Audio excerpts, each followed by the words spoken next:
welcome to another episode of Ramble On Movie Review. We are here today reviewing the FP because we are being punished. This is actually a extension of our Heels Up bet. You know, if you guys watch our Heels Up episodes, our wrestling review show, we bet on the pay-per-views. We pick our winners, and whoever wins usually, does something great, and actually, before this point, the winner hasn't done fuck all, but the loser has had to like buy pizza or something like that. But we decided to make it more interesting and to give you guys more content. And because of that, we came up with this stupid fucking idea, which was that each of us would pick a terrible, terrible movie, and the losers would have to watch the winner's terrible movie. I hate you, Caidan. Now, again, I brought to the table. Yeah, so that's what I brought to the table here. A wonderful Barry Bostwick action epic from the guy who brought you Cannonball Run. Yeah, it doesn't matter. You got it. Yeah, that was my choice. The nice Megaforce Barry Bostwick action flick, which was, I think might be Barry Bostwick's gayest role ever. And we know what he's most famous for? Spin City. Yeah. Like I said, you think Barry Bostwick in a leotard is going to affect me when I reprise the role of Barry Bostwick in a corset. It's not the leotard. I don't think that anyone here has any sort of, homophobic aversions. No. I simply think that that movie's going to be fucking awful, and you guys should have to suffer through it, especially after. So Caidan, again, has never won any of these. Matter of fact, he's been dead last in every bet until we started this bet. And he won this time, and now the movie we're having to review, his choice was the FP, 2011's, what's the guy's name? Jason Trost. Jason Trost, based on a short film he did with his brother, yeah? Brandon. And don't get me wrong, this movie was hilarious in a lot of ways, and it was well shot. The cinematography was absolutely gorgeous, but holy shit, was it a slog sometimes. And this movie sucked. I don't think it sucked. Honestly, the movie was actually pretty good. I heard more N-words in that movie than Django Unchained. There is a lot of N-words. And unfortunately, I wish we could get through this conversation without discussing it, but it becomes like a major plot point at the end.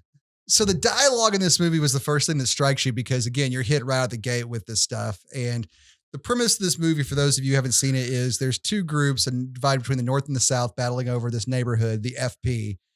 And it's the 2-something-5. 248 and the 245. Yeah, 248, 245. The 248's the South and the 245 is the North. Is that right? Yeah. Yep. That's how it is. Okay, so the two gangs are divided but they battle over the neighborhood via Dance Dance Revolution. And it's just as ridiculous as it sounds. I'm not making this up. There's a lot of good 80s cheese in this, especially the music really plays along in with the 80s feel. The fashion does too. Yeah. And it was funny, there was a moment where they went to, because the sets are all pretty good, but there was a moment where we went to BLT, who's like the wise master who's going to train, J-Tro. They go to his house. I'm like, oh shit, they're shooting in grandma's house. They couldn't afford a good set here. It's just like this little white trash house somewhere in California. I feel like we could shoot a better movie in this room. I don't know about that, man. They gotta get some good. Their cameras were fine. Everything looked good, man. We're using shitty GoPros. That's why ours look all grainy and like in a home video style, man. I would. Yeah. You're welcome for the endorsement, GoPro. Dude, I would blow J-Tro for a fucking proper camera. Shit, one that has a ISO function that works properly. So our lead actor J-Tro looks like a pirate Jason Bateman from American Psycho. Does. Was that the character's name? Is that right? Yeah. Been a while since I've seen it. Yeah, I kept trying to figure out where the fuck do I recognize? It's the haircut though. I think that's what did it. It's like the evil mirror universe of that character, which I guess makes him good because he was in this movie. His Courtney Love looking love interest who was just cracked out the entire time. The town's bicycle. And I was just like, don't get with her. She's going to shoot you in the head, and so that her rock band can become more famous and relevant. I'm just wondering, as many guys that chick slept with, how to know kind of diseases form around that neighborhood? Well, why do you think L-Dub was all hyped all the time, man? He had the clap. That's why he was all fiery and angry all the time, man. Syphilis will do that to But you. yet it's all meth Hell, out. it killed Al Capone. Yeah, a lot of people are all methed out and stuff. Like, I'm sorry, but this is really the whitest movie I ever saw. It was pretty fucking white, yeah. And like they like you said, there's a lot of N-words used and not a black face to be seen in this entire film. Not even a person in blackface. Well, that's probably for the best, really. Oh, I know. Well, this was made in 2011. People weren't so sensitive about that back then. Well, yeah. I mean, look what Jimmy Kimmel was getting away with, and we were all giggling. But Yeah. the movie wasn't bad. I don't think it was bad. I thought it was horrible. I definitely had its moments. It was definitely it was bad. It was supposed to be bad on purpose, and because of that, for sure. it misses that mark of being the clueless bad movie. The ones that are great because they're cluelessly bad. This wasn't that. This was trying to be ridiculous. The dialogue, again, they're speaking with this terrible slang, and it was like a Scottish accent where like you understand the gist of it, but you only get like one in every 5 words. The insulting, calling people cranberry juice and ham sandwich and just ham sandwich. I'm gonna start calling people that. Hey, I hope you're ready for this shit, cranberry juice, because you're about to get fucked, bitch. So we open the movie with the dance, the two teams sparring off here, and this what is it, the Omega Gangster Mode dance battle, and we have our main villain, LWE. I think so. Lee, yeah. Facing off against our main hero's brother, because we haven't got to the point where the main hero is the hero yet, right? He's starting off, as the younger brother, and his big brother's going to chat. He's the undefeated champ, and he's going to face this brash piece of shit guy. And like the South guys all have like Confederate imagery. Betro, right? That's his name. Betro's brother. Jatro and Betro. Because again, you said his real brother's name is what? Brandon. Yeah, they're Brandon and Jason. Brandon, Jason. So Betro and Trust, yeah. So Betro and Jatro. And then I think the guy plays L-Dub's real name is Lee in real life. It's Lee so. V something. I looked it up and then the fake is forgot mohawk really. and the fake is gold teeth. Oh, dude, we got a buddy named JC who looks just like that in real life, and I couldn't stop laughing the entire time just watching his performance. Should have brought him onto the show. I tried to get him. He was going to show up, but he had to work. So sorry, JC. Oh man. The show, so the brother dies just during the day. There's no like I thought watching the trailer, like they were gonna like do like electrified dance offs where like the loser got shocked and killed or something, but like no, he just can't handle it and just like starts fumbling during the dance and falls down and just dies. And it's as ridiculous as you think. We get we didn't even get a reason. Stay. What the fuck is everybody doing? Damn,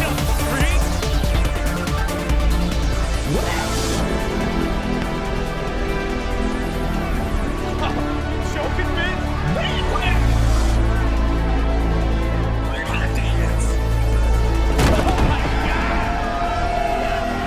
And Jatro says like, I'll never dance again. It's like totally like one of those, like, it was totally like the Orgasmo, like, I'm not going to do hamster style anymore, dad moment. Like awful.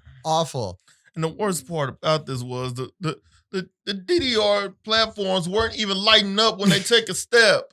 They're supposed to be like, they're supposed to be kind of like ghetto, and rustic and, cyberpunky and, they just kind of still supposed to light up. I played Dance Dance Revolution before. I suck at it, but at least they lit up. So Jatro goes and starts like, they find him like DC, who's like our Asian MC guy who uses the N-word more than anybody else. That doesn't surprise me, honestly. Well, you don't, as long as you don't have a white guy doing it most of the time, you're fine to get away with it. Those really. white guys who did it most of the time in this movie too. Well, yeah. We got to remember there's a Rip from Detroit Rock City is one of the Confederate Southern guys. Yeah, the Southern team was like a whole lot of Confederate flags in this too. Well, the Southern team, because they were from the South, had to wear Confederate imagery, I guess, to make sure you knew they're from the South. One of them had a coonskin tail just hanging from the back of their hat, and then the other one had literally had a Confederate soldier hat on, the gray hat, and then L-Dub, of course, was rocking the Confederate flag do-rag there at the end. Which was kind of funny. Like, again, like there was like these D-list celebrities you recognize from other things. Like, again, Rip from Detroit Rock City. He was also in Cabin Fever. Just making an appearance as one of the lackeys from the Southern tribe who's here. The Trailer Park Dad. Oh, he was in he was in Jury Duty. He was in People Under the Stairs. He was Roach in People Under the Stairs. If you haven't seen People Under the Stairs, the movie's fucked up and weird. It's great. Oh man. Like leather daddies and people getting kept in cages under the basement, and just Wes Craven, right? I think so. Yeah, back before he did Scream and he wasn't too mainstream, he could still be fucking weird. But the music for this was perfect. They had kind of like the John Carpenter minimalist, you know, it's just boom, boom, boom. You know, like EDM. Well, yeah, but like in the in-between bits, they kind of had, you know, it definitely felt like the 80s action movie, minimalistic stuff. And then when they did the dance stuff, they had like the Korean pop playing, what you would actually hear in the game and stuff. And well shot, good sound, good. Everything about this thing was great. It's just the story and the dialogue purposely was stupid. And you talk about the white trash dad who's like constantly yelling at the love interest, the Courtney love interest here. Yeah. The Courtney love interest, as it were. Stacy. Yeah, Stacy. No, I'm just calling her Courtney love interest. Like the dialogue sounded like something out of the beginning of Rob Zombie's Halloween. It was just obscene, just constantly, you're getting pregnant again, you fucking whore. Just like Rob Zombie's like writing all that shit down for his next movie. Like, yeah, this is great. This is how families talk. Yeah. Oh my goodness, man. Like, like what can I say about this, dude? The premise that the bad guy runs the liquor store and he controls who drinks. And if he doesn't let people drink, they do drugs instead. So now drugs are a problem. And it's all just really stupid. Because alcohol creates bums. And if we don't have bums, who's going to feed the ducks? And now, with no drunks, there ain't no bums. And with no bums, there ain't no motherfuckers to feed the ducks at the park. What's a fucking town with no ducks, J-Tro? It's nothing. It ain't nothing. This is one of the speeches DC gives, our Asian MC. Asian hype man. Our Asian hype man. And he gives a lot of speeches in this movie. And randomly has a mic in his hand. Like, yeah, he'll randomly just pop the mic up and talk whenever he's got to hype somebody up when they're arguing. Like just in a parking lot, they're arguing and he's got the mic yelling. But like his speeches, I have to say this actor was so sincere in everything he said, in all the dumbest speeches he had to deliver. He delivered them so well because he was so sincere in his delivery that it just, again, it's like the rules for the old, like the Airplane and those type movies and things like that, where like kind of the rules were, you know, you have to play the joke serious. You have to play the joke like there's not a joke going on. Mm-hmm. And that's exactly how everyone in this movie played it. Just like there wasn't a joke happening, and the tone was great. I do want to say it was a short movie. It was only 83 minutes long, but because it was based on a short film, it felt like that. It felt like a short film that was extended way too damn long. Because there were parts that really dragged, and I was just like, fuck me. Like this movie should have ended like a long time ago. Yeah, it was, again, 83 minutes. It wasn't even an hour and a half long, and it felt like it was 2.5 hours long. You honestly could skip a good middle portion of the movie and still get everything you need. Like the 2 training montages, you can have one of those and just be done. You don't need the gun shooting scene because it obviously doesn't help them later on in the shootout because none of them can hit a fucking thing later on. But it's not a complex story. You know, it's exactly what you think it was. The guy's brother dies, so he goes off and has like the Wolverine moment where he's like chopping wood, and DC's got to come get him back, and then he's got to go train with the secret master BLT. I'm not making this shit up. Why was his name BLT? It doesn't matter because none of this shit's explained. None of it. And it could be explained in 2 when I have to make y'all watch that. Oh no! Now you're playing for keeps. Playing for keeps. I son don't want of to a lose bitch. after this. Look how bad you guys are suffering. Y'all are Oh all mad at me. man! Speaking of basketball, like the some of the obscene stuff in here, like the throwing the condom at him while he's training. It's just like That's just it's a used condom that looks like a Go-Gurt wrapper. Like it's so fucking full, man. This guy must have saved up for weeks. Like this was like the December. Nah, he reused it. That's what happened. It was the December condom after No Nut November. That's what it was. Oh God, that was disgusting. That's just disgusting, dude. Oh my God. And then he Twice. randomly gets one thrown at him. Like the bad guy throws one at the good guy early on. That's what we're talking about. The good guy's doing his training montage. He's pushing a car. The bad guy drives by and throws a used condom at his face. That's so wrong. It's just man. completely full of just yogurt. It's so Oh, gross. that is so wrong. It's like they mix water and lotion together and just. Yeah, and then at the end when the bad guy gets defeated, spoilers here, he gets one just randomly thrown in his face too. Which speaking of random things, there's just one lady in this whole movie who just randomly pops her only job in the movie is to randomly pop her titties out in the background of the club scenes. She's in 2 scenes, and all she does is stay in the background, just randomly pop her titties out. It was one at the beginning, then towards the end, it was both. Well, it was 1 in that scene, and it became 2 in that same scene, and eventually, trust me, I pay attention to my titties. And then eventually, I think the final scene, she just had them right out, so. No, you're too busy watching those fucking giant moon boots that dude was trying to dance in. What are those? I don't know, man. You figure they would make them harder to dance in, but he's got these. Somebody need to put that sound. Should have put that sound effect in there. It's like, what are those? They look like what Kiss would ask a snow boot designer for. Wait, how the hell? Like a Kiss was like, I need snow boots. That's what you would get. But it was summertime. Why are they wearing snow boots? These are their OG dance shoes, I guess. But it feels like they'd be hard to slog around in those things. But Yeah, because you find out later from BLT that they are from their bio dad. who cares? It so doesn't matter. All the revelations of this don't matter. It's a dumb movie. Again, the only thing that matters is our short little story. 2 rival gangs. Brother loses. Bad guys take over. A year later, they convince the brother to come back, and he trains and beats the guy and gets the girl. Yeah, sleep in a tent. It's an 80s movie. It's an 80s ski movie. Again, hence probably why they have the ski boots. Where they do no kind of skiing because they're in the South. Well, the trope of this sort of thing is so overdone. Again, It's Always Sunny in Philadelphia did an episode about this.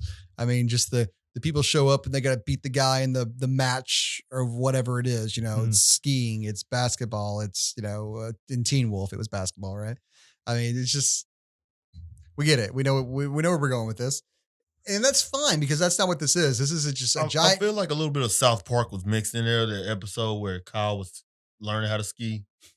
You're gonna have a bad pizza, time. French fry, French fry. It was a movie it was a great idea with a great style and some great jokes that I don't know that the overuse of the N-word would probably be nearly as acceptable today. I imagine a lot of people would have a problem with it. Today, we've been having a problem with that. Well, we think it's funny. Yeah, it was funny. We laughed a lot because we realized these people are doing this sarcastically. Yes. They're not actually going out there trying to disparage black folk. You know what I mean? Yeah. But there's going to be some asshole on Twitter who's going to write an entire paper about why this is this is the most racist, movie ever, and everyone in it is a piece of shit. You know what I'm saying? I'm sure somebody has written that review already, but guess what? We're not paying attention to this movie enough to even read the review of it. We're doing the review. I'm not saying that it was a good use of that word or that it should have been used. You know what I mean? Yeah. Excessive uses of that word in Django were kind of warranted because it was a constantly jabbing at you what this guy was dealing with by constantly jabbing that word at you. Mm-hmm. I mean, he was in a place where was amazing in it. Yeah, he was, but I'm talking about, Jamie Foxx, he's in a world where he can never be comfortable, and we're never comfortable as the viewer because we're constantly being jabbed with being reminded by the fact that he's something else subhuman to these people. And well done there. This was done as a gag, and they make sure to do the differentiate between the ER and the A because they do the Tupac spelling it out for you later. Never ignorant, getting goals accomplished. Into the microphone one more time. Yeah, never ignorant, getting goals accomplished, which I hate Tupac for that too. So that's an acronym apparently. And at the end of the movie, when he finally beats the bad guy up and has him defeated, he's like, bad guy's like, how you doing all this? He's like, because I'm never ignorant, getting goals accomplished. And it's like, oh, it's like the drop line for the bad guys. The bad guy runs away and is defeated. So again, you can't escape it. I don't know that would fly these days. Probably not. Well, we'll see because the second one was made in 2018. Yeah, oh gosh. God. I don't want to watch that. We got to make sure we win the next one. How about we make a monetary loophole? I can buy my way out of it? Buy your way out of it. Fuck you. No. Look, we only have 100 and some subscribers. We don't make enough money for that right now. Like the dialogue for this movie was written by aliens who saw every episode of Yo TV Raps and then tried to recreate what they thought humans liked action movies were. You know, No, what I mean? this is how aliens view Earthlings. Yeah, Which is just if they only watched Yo and TV Raps in the 80s. Like this is what they would think Earthlings were. and this is why we're not going to get invaded. We're like, no, they're doing enough damage to themselves. Just forget it. Let's go to another planet. They have nothing worth stealing, no intellectual properties worth having. Like, The aliens just mixed TV Raps and Zeph. aliens What? look. Zeph culture from South Africa. I mean, there's so many ridiculous things we can talk about with this movie, like the tampon. What the hell was that? DC gives Jatro a tampon, and the next scene, his like corny love interest is like digging around the dirt for a rag she can use as a tampon because her dad drinks all their money away. And he's like, you can have this if you want. She's all super psyched, and it's like a romantic moment. This movie's fucking weird, man. What do you got going on there? No, I'm looking for a rag. My dad spent all of our money on booze, and sometimes you get lucky here.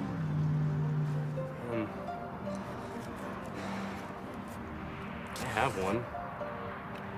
Oh my god! Thank you.